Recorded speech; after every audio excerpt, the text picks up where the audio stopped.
Inilah wajah yang sebetulnya diam-diam, terang-terangan kita sadari atau tidak kita sadari, kita saksikan, dan mungkin diam-diam kita kenali sepanjang kepemimpinan Presiden Joko Widodo. Kita mulai dari wajah yang pertama.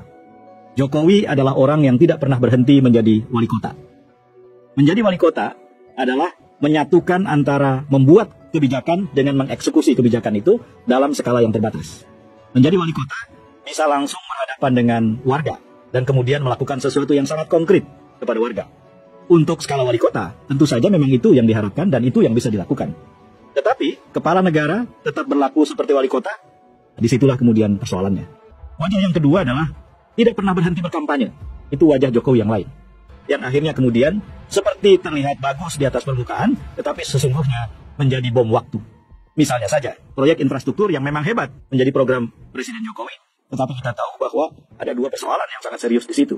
Ketergantungan kita pada hutang dan segala konsekuensinya, dan yang kedua, belum terukur untuk secara serta-merta bisa meningkatkan kesejahteraan rakyat, termasuk dengan misalnya mengatasi masalah konektivitas di Indonesia yang masih jadi persoalan serius. Itulah yang terjadi jika seseorang berkampanye, sementara ia harusnya mulai memerintah. Wajah yang ketiga sekarang. Jokowi adalah master of personalization. Dia adalah jagoan personalisasi. Segala sesuatu dibikin personal. Ya tadi itu, menyerahkan bantuan untuk membeli sapi buat seorang ibu, membagikan uang untuk tukang beca dan orang-orang di pinggir jalan, melempar-lempar kaos, termasuk salah satunya adalah membagikan sembako di depan istana. Kita masuk sekarang ke wajah yang keempat. Jokowi membonsaikan warga negara menjadi relawan. Itulah akibatnya ketika seorang yang memimpin pemerintahan tidak membubarkan relawannya saat ia berkampanye dan mempertahankannya. Maka yang terjadi kemudian adalah bukan menyatukan, tetapi memecah belah. Sehingga kepala negara kemudian terbonsaikan. Bukan lagi kepala negara yang semestinya beyond partisan, tetapi menjadi ketua Dewan Pembina Relawan seluruh Indonesia. Wajah yang kelima adalah Jokowi adalah pendebat yang sangat hebat, tetapi dengan dirinya sendiri.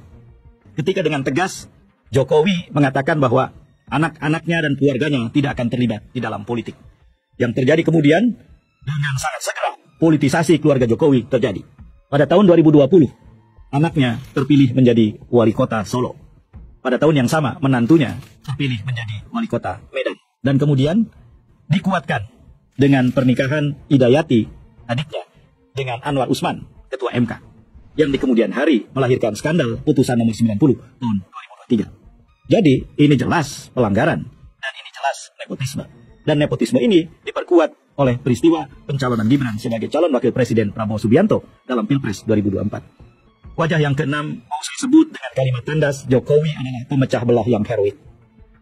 Ia angkat misalnya isu politik identitas sebagai framing, sehingga kemudian yang terjadi adalah pengelompokan yang sangat hitam putih dan tegas di tengah masyarakat Indonesia.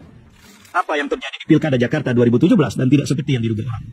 Yang mau saya katakan adalah selepas pemilu tahun 2014, selepas Pilkada Jakarta 2017, dan kemudian berlanjut dengan pemilu 2019, framing itu terus dipertahankan. Dan kita dengan gampang bisa menemukan itu dalam pidato-pidato Jokowi.